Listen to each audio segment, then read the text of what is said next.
Bonjour et bienvenue sur la chaîne du chasseur d'étoiles de midi, chaîne de réflexion et d'humour sur les 12 coups de midi. Alors aujourd'hui c'est le Tuesday, donc Tuesday numéro 2, c'est-à-dire que vous avez que des 2, donc c'est le 22-02-2022. Donc on va dire que c'est un palindrome, c'est-à-dire qu'on peut le lire de gauche à droite, de droite à gauche, et de manière, et c'est aussi un ambigramme, parce qu'on peut le lire de manière inversée, de haut en bas. Voilà, donc vous avez appris des trucs. Donc, ce soir, donc le 22-02-2022, ce soir, je mettrai une vidéo à 22h22. Bon, les 22 secondes, je suis pas sûr d'y arriver, mais au moins à 22h22, je mettrai une vidéo. Allez, sinon ça va commencer. Petit résumé des 12 coups de midi présenté par de ma pomme. Monday, nanana, Tuesday. Jean-Luc Reichmann, donc toujours à la présentation, il se tenait à carreau comme sa chemise, le maître de midi. Alors, comme je vous dis, Jean-Luc Reichmann dit c'est un maître de midi élégant. Bon, je sais pas si vous trouvez qu'en suite comme ça, il est élégant. Bon, chacun son truc. Donc, ils sont revenus sur l'histoire de Jean-Patrick Capdevielle, et j'avais bien raison, parce que le pauvre, quand il a présenté sa peinture, ça il n'y a pas eu une seconde, c'était il y a une demi-seconde, on a vu sa peinture. Donc, c'est pas grave, c'est comme ça qu'ils l'ont eu. Au coup d'envoi, la première question, que signifie l'expression latine ex nihilo, nihilo, et donc c'était à partir de rien.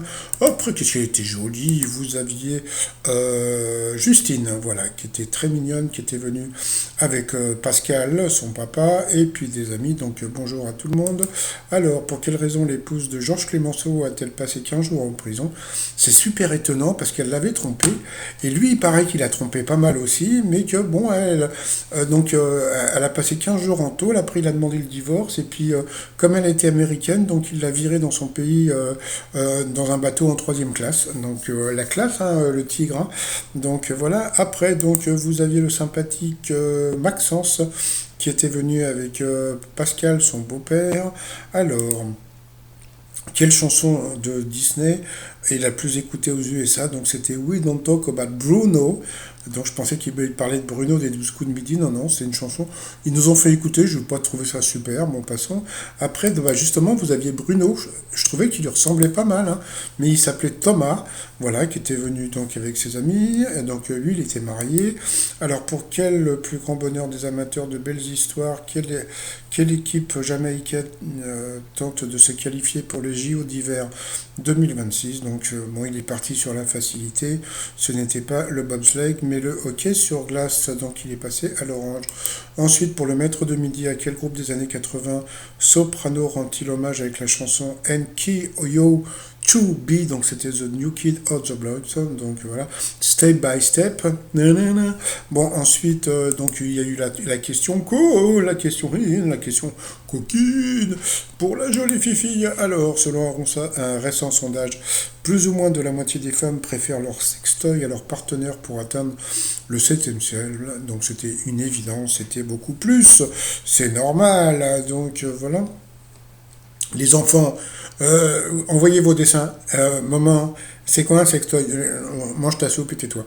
Après, quel artiste fait danser le monde entier avec son tube Love No One Titi? Donc c'était CK. Donc sur cette question, il est passé au rouge. Donc c'était Maxence qui est passé au rouge, qui dit rouge dit duel. Il a pris non pas Bruno en duel, mais Thomas qui lui ressemble, qui a une question assez simple: de quelles équipes de rugby les All Blacks sont-ils les joueurs? Donc bien sûr, c'était la Nouvelle-Zélande. C'était une question facile.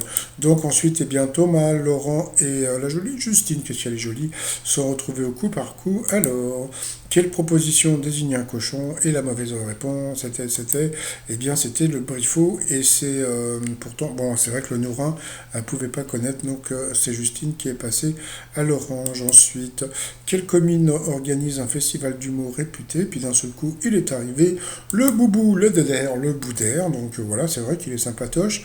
Et donc ils lui ont montré un vieux truc qu'ils avaient fait du temps de Attention à la marche. comme on pouvait voir Jean-Luc Reichmann, eh ben, il a changé hein, quand même. Je trouve qu'il a pris en muscle, on dirait, non? Bon, passons. Et puis alors, le Boudère, c'est vrai qu'il avait un look assez spécial à l'époque.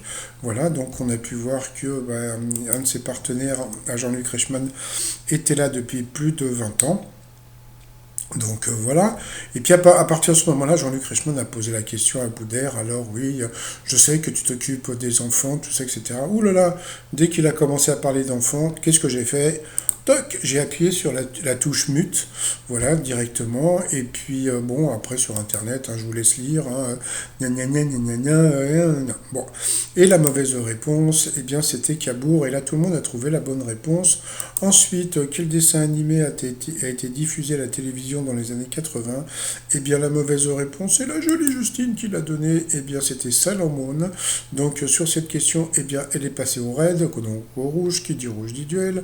Elle a pris donc Thomas en duel, qui ressemble de plus en plus à Bruno, qui a eu une question qui était pas évidente. Hein, quel nom donne-t-on au massif montagneux de 70 000 mètres carrés traversé par le 17e parallèle nord? Voilà, quand tu vois cette question un peu tordue, bon, bah, t'es parti sur les Andes, hein, donc tu vois pas autre chose. Et en fin de compte, eh bien, c'était R. Voilà, donc c'était un truc en Afrique qui s'appelle R. Donc voilà, donc il l'a eu dans l'os, mais bon, voilà. Donc ensuite, eh bien, Justine et Laurent se sont retrouvés en coup fatal. Il y a eu une question, quel pays est représenté par la lettre NE dans Benelux? Donc bien sûr, c'était le Netherlands. Et puis après, Jean-Luc Reichmann a raconté une histoire drôle que tout le monde connaissait. Voilà, que, à partir du moment où tu la connais, l'histoire, bah voilà, quoi, c'est pas très rigolo. Et puis donc après, qu'est-ce qu'ils ont fait? Eh bien, il a lancé quoi? Il a lancé la pub. Donc retour de pub, et puis bon, bah question pour elle, hein, pour Justine. Quelle drôle de dame a embrassé E.T. extraterrestre en 82? Donc c'était pas évident pour elle, c'était Drew Barrymore. Ensuite, quel est le genre grammatical du mot météorite? Là, je crois qu'elle n'a pas compris la question parce qu'elle a dit non, c'était juste féminin. Ensuite, à quel os plat du thorax les premières paires de côtes sont-elles reliées? Donc, ouais, elle commence à avoir des questions pas évidentes. Quel nom de haricot désigne familièrement une personne qui fait du zèle auprès de ses supérieurs? Donc, bien sûr, c'était le faillot. Elle ne l'a pas trouvé non plus, mais c'est vrai qu'elle était un peu longue. Quelle grandeur physique mesure-t-on en Kelvin? Donc, c'était la température. Après, en réponse à quel conflit John Lennon chante-t-il Imagine? Donc, ce conflit de canard, hein? Donc, c'est bien sûr. C'était mince, le Vietnam, voilà. Ensuite, dans une salle de bain, qu'est-ce qui peut être sur pied ou sabot? Elle a dit le miroir, bon c'était facile, c'était la baignoire. Et après, dans quel type de jeu? Un maître du jeu derrière son paravent fait face à des joueurs appelés aventuriers, donc c'était un jeu de rôle, elle l'a pas trouvé. Puis elle n'a pas eu le temps de répondre à la dernière question. Quelle ville du sud de la France est le titre d'une chanson de Johnny? Je ne savais pas, c'était Montpellier. Je ne connaissais pas cette chanson, donc voilà, elle a été éliminée. Et le maître de midi, il était content et toujours pas rasé. Par rapport au coup de maître, alors, que trouve-t-on dans les orbites du corps humain? Donc bien sûr, c'était les yeux. Donc ensuite, qui est Rital et tient le resté dans une chanson de 83. Donc bien sûr, c'était Claude Barzotti. J'ai remarqué lui, il a beaucoup de questions musicales. Hein. Pour un prof de philo, hein, je pensais qu'il y avait plus de questions sur la philosophie. Mais bon, passons. Après, d'après une expression, quand quelque chose est bien fait, on dit que c'est carré, bien sûr. Après, quel était le métier de Robert Baden-Powell, fondateur du scoutisme? Donc il a dit l'autre. Et là, il l'a eu encore dans l'os. Donc voilà. Tous les jours, il nous fait comment dire, un petit coup de maître comme ça, ridicule. Donc c'était militaire. Donc ça semblait simple. Donc voilà. Et puis dans quelle série télé a révélé Monica Cruz, Beatrice Bolengo et Michael Angel ou Angel, Angel Munoz. Donc bien sûr c'était un, dos, tres.